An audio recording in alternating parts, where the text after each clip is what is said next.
Jadi gini Mas, bahwa perindustrian ini sektor yang sangat menentukan dalam perekonomian nasional ya.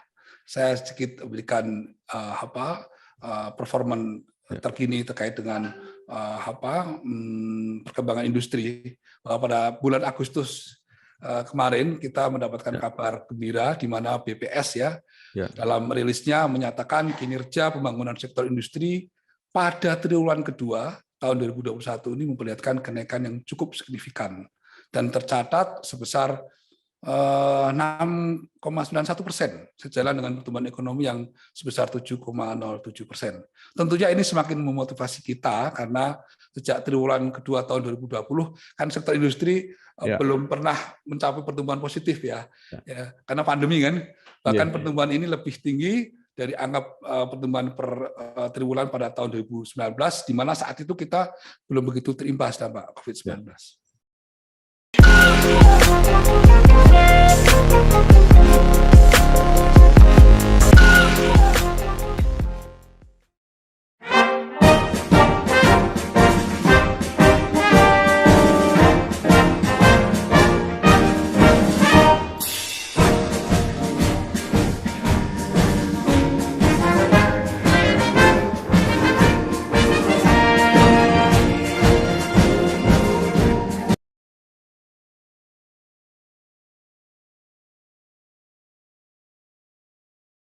Assalamualaikum warahmatullahi wabarakatuh.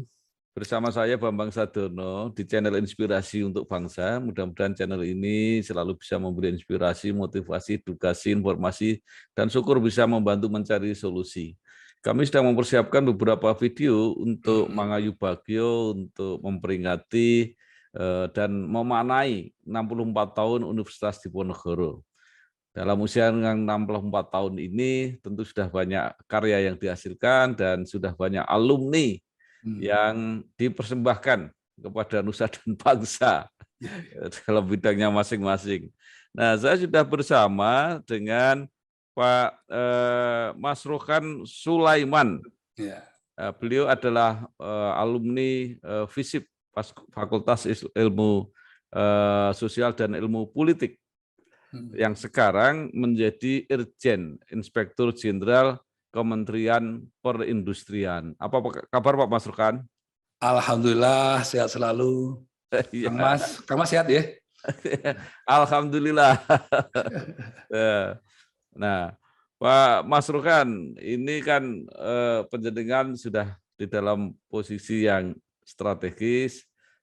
Bagi alumni pasti suatu kebanggaan dan mungkin juga menjadi satu inspirasi, satu teladan. Monggo silahkan bercerita, jadi bagaimana Anda merintis karir, bahkan mulai kuliah. Jadi dulu kuliahnya ngapain aja kok bisa akhirnya bisa sukses sampai seperti ini gitu. Silakan Pak. Terima kasih Kang Mas memang. Ini tambah kangen jelas-jelas ini. Iya. Terima kasih Bang atas kesempatannya. Ini kehormatan buat saya selaku juniornya Mas Bambang nih. Enggak. Jadi tahun 1985 saya masuk di Undip, Mas. Di FISIP ya. Jadi ketika ospek waktu itu ya, itu kan biasa antar fakultas saling meledek gitu ya. Di fakultas FISIP itu biasa diedekin fakultas ilmu santet dan ilmu pelet kan gitu ya. Itu menantang buat saya itu. Menantang buat saya loh. Kok nggak ilmiah sekali gitu ya. Tapi saya akhirnya mencoba untuk mencari semangat pada diri saya sendiri bahwa FISIP itu di samping Fakultas Ilmu Sosial dan Ilmu Politik, saya terjemahkan sendiri sebagai Fakultas Ilmu Sosial dan Ilmu Pemimpin, Mas. Ilmu Sosial dan Ilmu Pemimpin. Oleh karena itu selama aktif di Undip, saya melihat wah ini gimana caranya jadi pemimpin ini. Oleh karena itu saya melihat bahwa kalau di eksak ya, kedokteran, teknik sipil, teknik kimia, biologi dan sebagainya itu kan punya laboratorium ini. Konkret jelas itu. Nah, ini saya di FISIP kan di ilmu sosial, maka saya harus mencari laboratorium itu. Dan saya menemukan bahwa laboratorium ilmu sosial itu adalah organisasi. Karena saya itu mencoba untuk mengakses diri saya, di samping kuliah, saya juga aktif berorganisasi. Jadi kalau saya hitung-hitung, saya itu ya 50-50 untuk organisasi, 50% untuk kuliah itu. Jadi sangat mengesankan kuliah di Undip, Mas.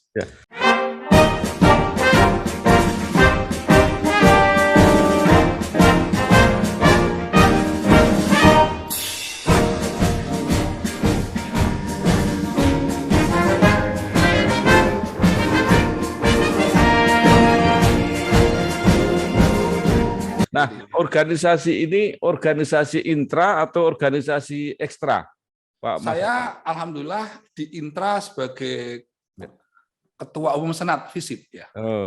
Nah, FISIP ya. Kemudian di ekstra saya juga pernah menjadi salah satu organisasi mahasiswa di Semarang ya. Jadi saya aktif dua-duanya, Mas. Bahkan di kampung pun, Mas, saya aktif sebagai ketua remaja masjid dan juga sekaligus juga aktif di Karang Taruna. Jadi memang saya mengambil organisasi sebagai laboratorium itu, Mas. Itu kelurahannya sama dengan saya kalau gitu. Betul. Waktu itu Krapia, sekarang udah bisa ya penjenengan Krapia aja. Jadi bermula dari situ akhirnya tentu saya di Undip bisa mendapatkan ilmu banyak, mendapatkan pengalaman organisasi. Dan yang penting juga saya mendapatkan istri, Mas. Pada saat kuliah di Undip ya. Jadi komplit saya mendapatkan banyak berkah itu dari Undip. Itu saya bangga sekali sebagai alumni Undip. Dan ketika awal-awal saya berkarir, tentu karena saya ilmu pemerintahan jurusan saya berkarir di pemerintahan dan saya memilih Kementerian Sekretariat Negara sebagai tempat saya bekerja ya. Jadi pada saat itu saya diterima di Kementerian Sekretariat Negara tahun 1995, Mas. Kemudian saya ditempatkan di Menko Industri dan Perdagangan. Ya. Kemudian saya sempat jadi eselon 4 ya. Bermula karir saya dari protokol. Kemudian saya juga pindah-pindah karena saat itu memang lagi banyak perubahan organisasi di kabinet sehingga saya berpindah-pindah mulai dari Menko Industri Perdagangan, kemudian Menko Wasbangpan, kemudian Menpan pernah juga, Mas, kemudian juga di KPKPN dan di Seknek. Di Seknek ini saya sempat menduduki eselon 2 yaitu sebagai Asdep Humas ya dan juga Asdep Hubungan Lembaga Negara dan Daerah sebelum tahun 2019 saya mencoba untuk mendaftarkan ikut bidding di Kementerian Perindustrian ya, menjadi staf ahli bidang komunikasi dulu waktu itu zaman Pak Erlangga. Kemudian oleh zaman sekarang di kepemimpinannya Pak Agus Gumiwang Kartasasmita, saya dipercaya menjadi Inspektur Jenderal untuk membantu beliau.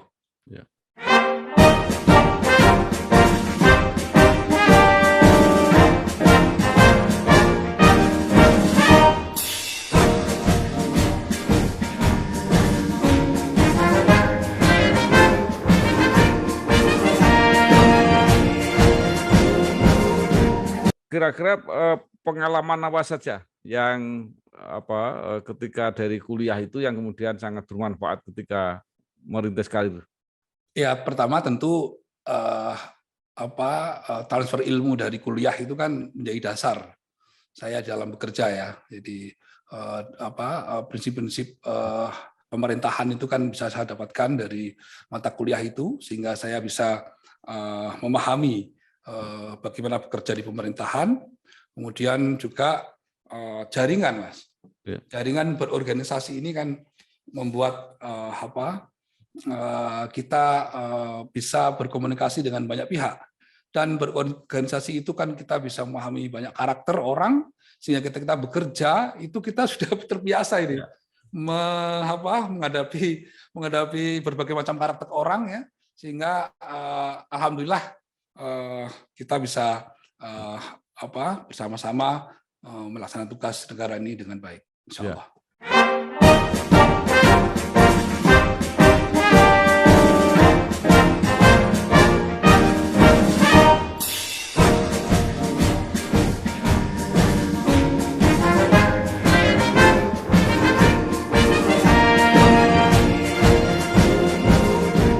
Waktu kuliah itu siapa? Dosen-dosen yang legendaris waktu itu? Oh, banyak, Mas. Banyak sekali.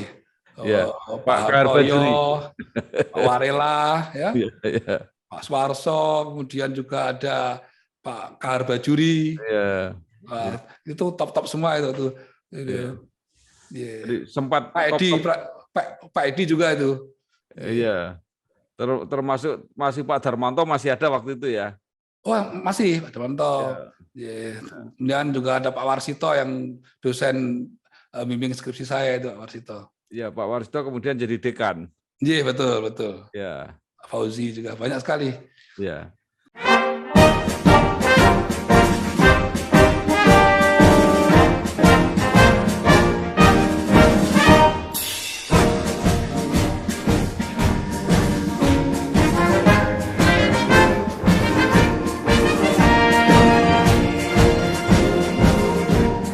Nah, kemudian khusus di di Kementerian Perindustrian ini apa yang paling menarik perhatian Pak Masrokan? Ya, jadi gini Mas, bahwa perindustrian ini sektor yang sangat menentukan dalam perekonomian nasional ya. Saya sedikit berikan performa terkini terkait dengan perkembangan industri. Bahwa pada bulan Agustus kemarin kita mendapatkan kabar gembira di mana BPS dalam rilisnya menyatakan kinerja pembangunan sektor industri pada triwulan kedua tahun 2021 ini memperlihatkan kenaikan yang cukup signifikan dan tercatat sebesar 6,91%, sejalan dengan pertumbuhan ekonomi yang sebesar 7,07%. Tentunya ini semakin memotivasi kita karena sejak triwulan kedua tahun 2020 kan sektor industri belum pernah mencapai pertumbuhan positif ya, karena pandemi kan. Bahkan pertumbuhan ini lebih tinggi dari angka pertumbuhan per triwulan pada tahun 2019, di mana saat itu kita belum begitu terimbas dampak COVID-19.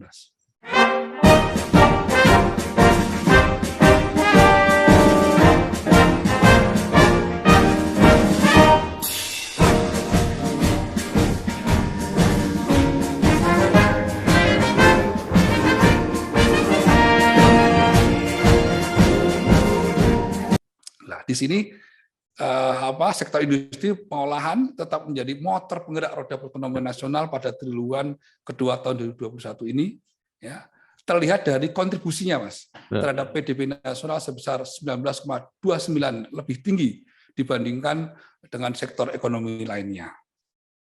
Tentu saya bangga Mas menjadi bagian dari institusi pembina sektor yang menjadi prime mover dari perekonomian Indonesia.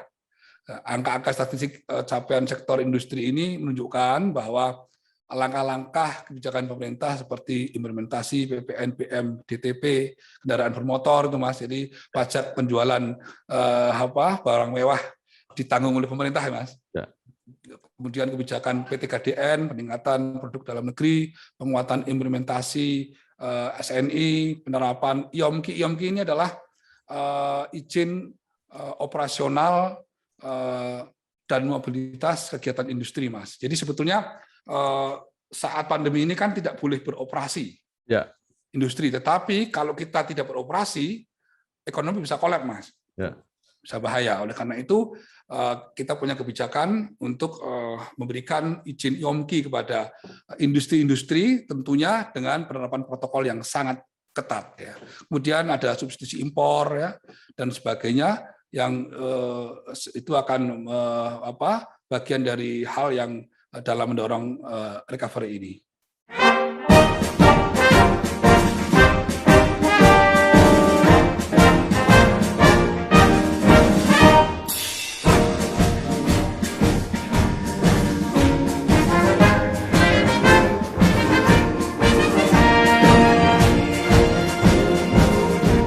Nah, sekarang kan tanda-tanda pandemi ini mulai melandai kan sudah ada. Nah, pertanyaannya apakah ini akan menjanjikan pertumbuhan industri yang lebih tinggi lagi, atau kebijakannya itu dikembalikan sehingga industri juga berjalan seperti sebelum pandemi? Gimana, Pak? Saat pandemi itu tentu banyak hikmah ya yang kita pelajari. Jadi banyak hal yang saat itu tidak terpikirkan atau bukan belum terjadi, itu saat ini bisa terjadi. Misalnya pada saat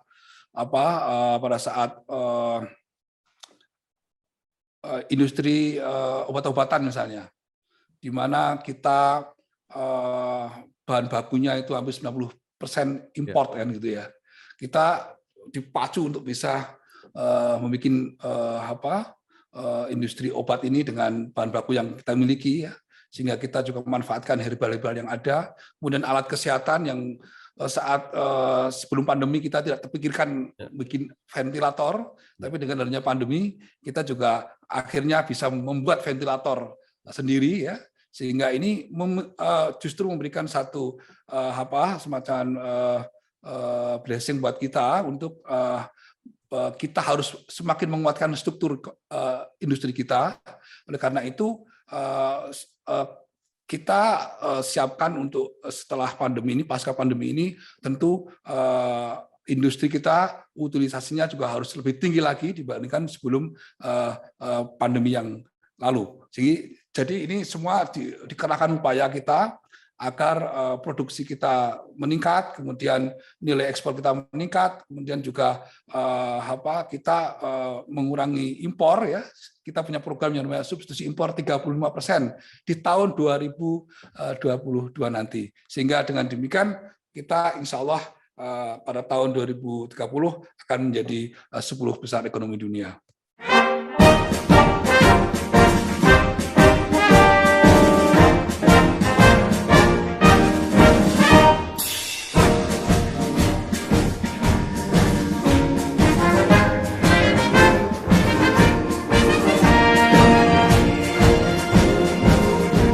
Nah, untuk membangun industri yang kuat, ini kan membutuhkan SDM yang memadai. Nah, bagaimana sekarang koneksitas juga dengan dunia pendidikan itu? Apakah dunia pendidikan ini benar-benar siap mengisi SDM industri, Pak Masrukan? Nah, ini tantangan kita nih, Mas Ambang. Jadi sebetulnya untuk mendorong industri berkembang itu kan setidaknya ada 3 faktor yang harus menjadi perhatian, yaitu investasi, teknologi untuk meningkatkan daya saing, ya, dan juga SDM yang kompeten guna meningkatkan kualitas dan produktivitas industri itu sendiri. Ya, nah ini mengenai SDM ini penting. Ini menyangkut tugas juga perguruan tinggi. Alma mater kita juga Undip juga punya tugas untuk menyiapkan SDM untuk dunia industri ya, dan juga Kemenperin juga punya tugas untuk membangun SDM unggul ya. Kementerian Perindustrian melalui salah satu badannya yaitu Badan Pengembangan Sumber Daya Manusia Industri mengemban tugas membangun SDM di sektor industri, Mas. Jadi kita harus menyiapkan SDM industri paling tidak itu setahun itu 600.000 orang agar pertumbuhan ekonomi kita tidak turun dan meningkat ya. Nah, tapi tantangannya, Mas, tantangannya jumlah saat ini SDM kita ya, jumlah pengangguran terbuka kita kan sekitar berapa ya, 8,7 juta orang yang menganggur terbuka. Jumlah ini harus kita kurangi dengan mendorong industri untuk tumbuh dan berkembang. Ya. Jadi kita lakukan hilirisasi, gitu, kita lakukan digitalisasi, dan juga tentu kita ingin melakukan juga green economy sebagaimana arahan Pak Presiden. Kemudian tantangan membangun SDM yang kedua adalah tingkat pendidikan angkatan kerja kita yang masih rendah, lebih kurang sekitar 35,42% angkatan kerja menganggur pendidikan SMP, dan yang pendidikan SMK atau SMU itu sekitar 85,66%. Nah, pekerja SDM kita itu lebih kurang 55% lebih tenaga kerja Indonesia itu berpendidikan masih SMP, Mas. Ya. Nah, jadi dan tentu ini menjadi tantangan kita semuanya ini.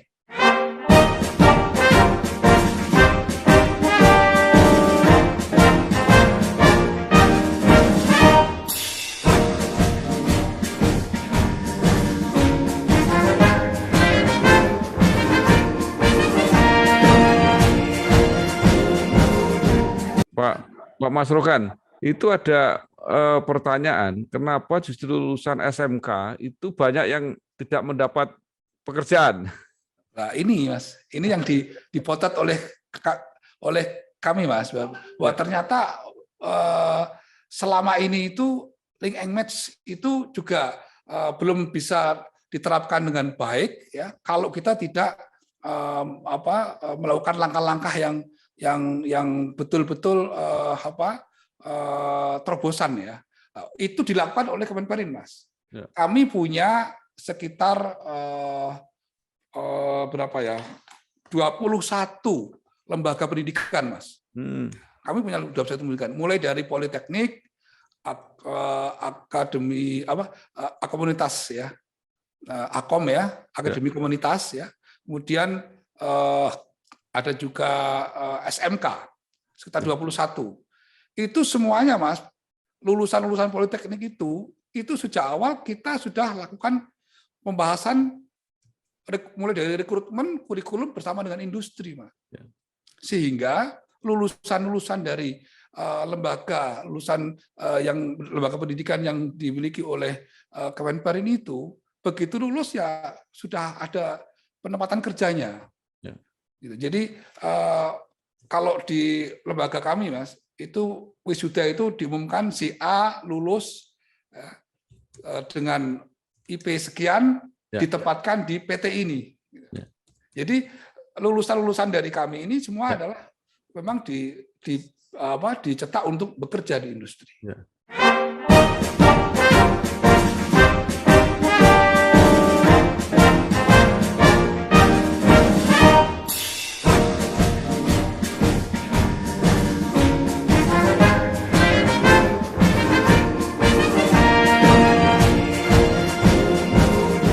Pak, itu yang lulusan lembaga pendidikan Kemenperin sendiri. Nah, bagaimana kerjasama dengan sekolah-sekolah yang umum ini, Pak, baik yang negeri maupun yang swasta, ini kan banyak sekali. Ya, itu kita juga ada program ya, ada program kita sudah membuat MOU itu dengan SMK di seluruh Indonesia. Itu MOU kita itu ya pada saat ini sedang mulai berjalan, yaitu sekitar kita melibatkan 856 perusahaan industri, Mas. 856 industri ya. Dan SMK yang sudah MOU itu 2.615. Ini SMK yang sudah ada. Dan ini sudah ada sekitar 5.000 perjanjian kerjasama. Ini tinggal, ini karena begitu dicanangkan, ini pada saat itu sebelum pandemi, ya begitu dicanangkan kemudian pandemi, sehingga ini menjadi belum bisa berjalan secara optimal. Ya. Oleh karena itu kami dari Kementerian Perindustrian tentu ini juga menjadi prioritas untuk untuk terus dilakukan akselerasi agar 556 perusahaan industri dan 2.615 SMK ini dapat melakukan link and match itu.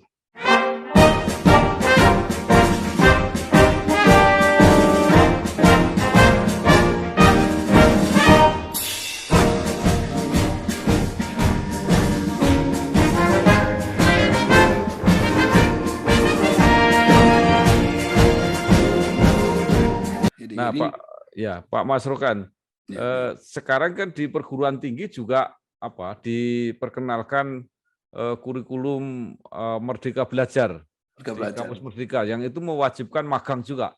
Apakah ini antara lain juga untuk menjawab persoalan SDM industri ini? Betul, itu tepat sekali, Mas Bambang. Jadi memang pembelajaran sekarang ini harus dilingkan dengan dunia usaha agar kita tidak menciptakan lulusan-lulusan apalagi yang SMK gitu ya, yang D3 itu begitu lulus malah nggak ada pekerjaan. Padahal kita punya banyak peluang untuk mengembangkan industri.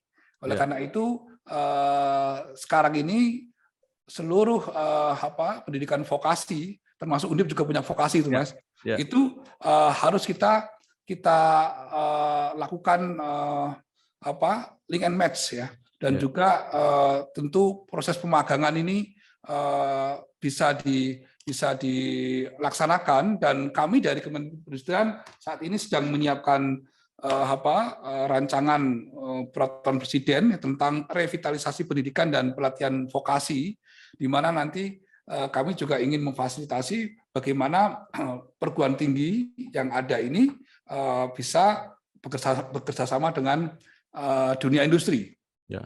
Nah, di situ nanti kita harapkan lulusan-lulusannya langsung menjadi bagian dari SDM industri.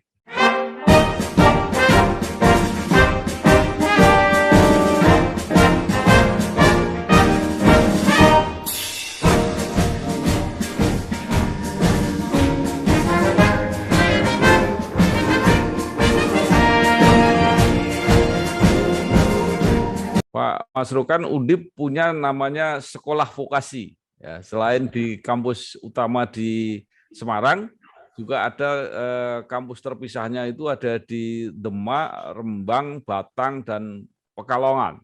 Ya. Nah, mungkin ada saran untuk kebetulan ini. Di Batang ini kan kita sedang bangun kawasan industri. Betul. Sehingga memang arahnya begitu. Jadi dan tentu kami sangat terbuka ya, dan bahkan beberapa kali kami sudah mulai ketemu dengan beberapa petinggi di Undip ya, bahwa sebetulnya ke depan itu bisa dilakukan kerjasama itu antara Kemenperin dengan Undip ya, dalam rangka untuk menyiapkan lulusan-lulusan vokasi ini agar langsung bisa bekerja di industri-industri. Karena kan kami sebagai pembina industri ini, Mas, sehingga kalau kerjasamanya dengan kami, insya Allah ke depannya kan lebih mudah untuk ya itu bagian dari tanggung jawab alumni juga lah. Ya. Gitu.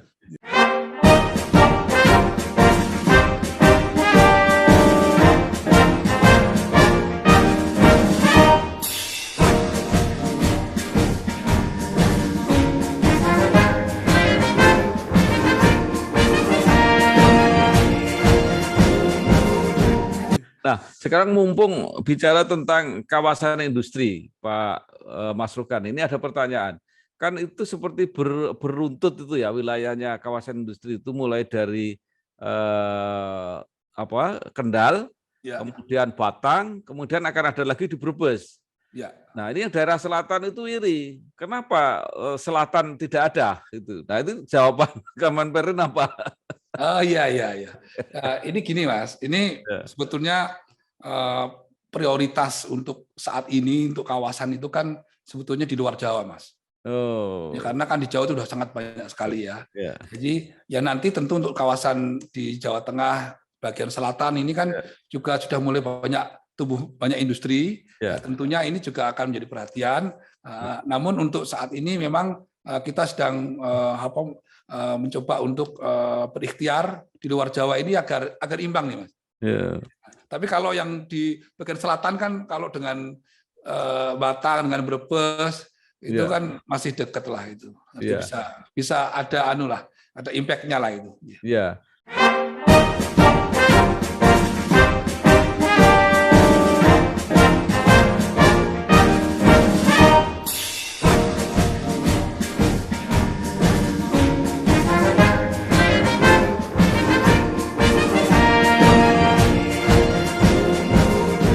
Mereka yang iri yang sana, Pak, yang bangsanya Kebumen, Cilacap.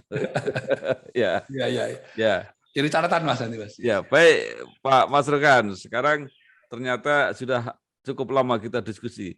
Terakhir, apa saran Pak Masrukan ya, baik terhadap lembaga Undip sebagai lembaga maupun kepada para mahasiswa yang sekarang masih belajar maupun para alumni yang masih baru.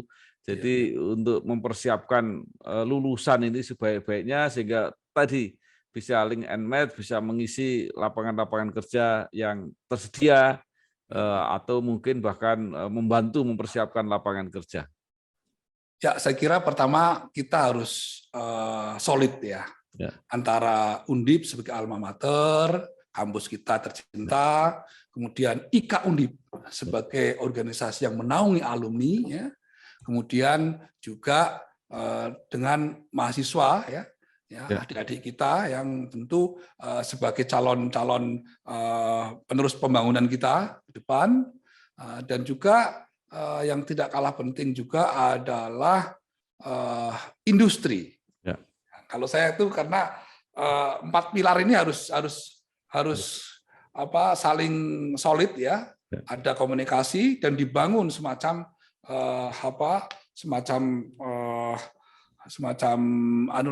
komitmen. Jadi Undip sebagai alma mater tentunya berkewajiban untuk melahirkan lulusan-lulusan yang terbaik.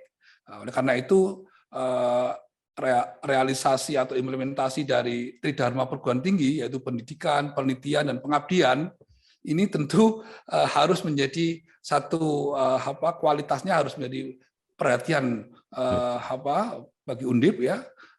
Kalau pendidikannya kan kita tahu sekarang Undip itu sebetulnya sudah termasuk yang keren gitu, ya. Saya mendapatkan rilis pada bulan Juni yang lalu, Undip itu masuk di perguruan tinggi terbaik 6 di Indonesia versi Times Higher Education Asia University Rankings, ya. Jadi salah satu, Mas, ini yang menarik itu salah satu aspek penilaiannya itu adalah industry income. Nah, ini jadi alih pengetahuan ke dunia industri ini. Nah, ini nilainya masih di bawah 50 ini, Mas. Ya. 43,2 saya sempat baca ini. Jadi ini artinya bahwa aspek link and match dengan dunia industri kan belum menonjol, ya. Kemudian kita tahu bahwa pendidikan kita pada saat pendidikan bisa dilakukan pemagangan. Ya, pemagangan. Kalau di Kemenperin itu, Mas, itu kita magang dengan industri itu atau prakteknya itu malah 70%, Mas. Dibandingkan dengan teorinya. Ya. Jadi, sehingga pada saat lulus ya mereka udah canggih-canggih itu. Karena ketika dididik di Kementerian itu alat-alatnya, mesin-mesinnya itu udah mesin-mesin yang sama dengan industri, bahkan lebih tinggi grade-nya. Sehingga ketika jadi karyawan dia udah langsung kerja. Nah, ini tentu kita perlu pikirkan di Undip ini tingkat pendidikan terutama yang vokasi misalnya atau yang pendidikan eksak ini tentu kita perlu tingkatkan kemampuannya di dalam hal berpraktek, ya, gitu, ya. Berpraktek, ya, sehingga pada saat lulus itu sudah bisa bekerja dengan baik. Kemudian penelitian, Mas. Penelitian ini sebetulnya Undip itu juga punya peluang banyak dengan industri. Karena kalau bisa bekerja sama dengan industri, itu sebetulnya banyak manfaatnya. Industri yang melakukan pemagangan atau melakukan link and match dengan perguruan tinggi atau dengan SMK dan sebagainya, pokoknya dengan pendidikan itu akan mendapatkan ganti pajaknya, Mas. Ya, jadi sekitar 200%. Ini tentunya ada istilah super tax deduction. Jadi, kalau Undip itu punya penelitian bagus, kemudian dan pada saat penelitian itu kalau ada industri melakukan penelitian, kemudian hasil penelitiannya itu bisa berimpact terhadap pengembangan ekonomi, ya, itu diganti pajaknya 300%. Nah, kalau Undip dengan dunia industri ini sudah melakukan penelitian bersama, tentu kan ini akan bermanfaat buat Undip juga. Ya. Dan ibaratnya dari aspek ekonomi kan juga Undip punya kontribusi besar untuk melahirkan produk-produk yang bisa menjadi unggulan di dunia bisnis, gitu.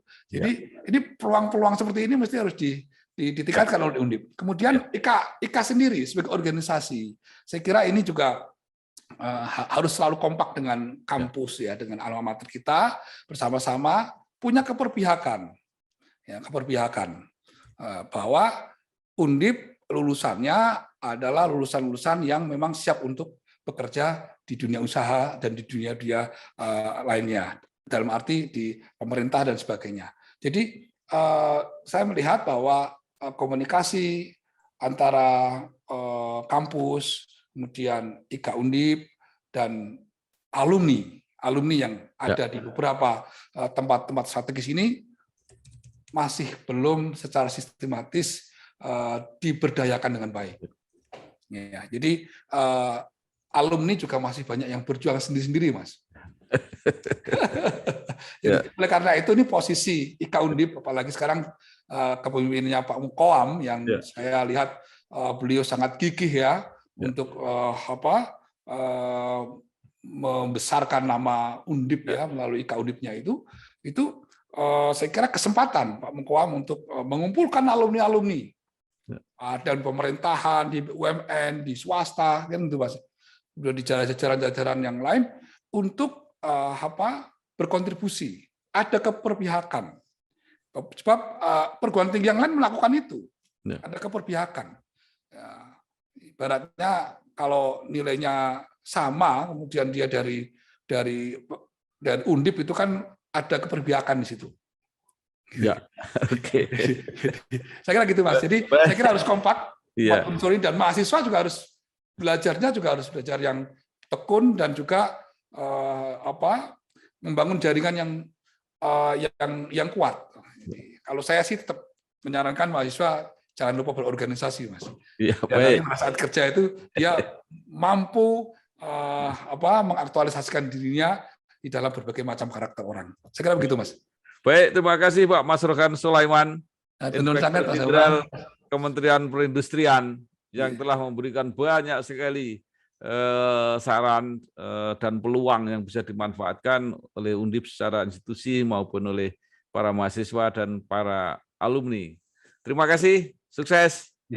Matur sangat Mas Bambang. Kita sama-sama menuju ke Disnatalis Universitas Diponegoro yang ke-64 nanti. Terima kasih. Wassalamualaikum warahmatullahi wabarakatuh. Undip, waalaikumsalam warahmatullahi wabarakatuh.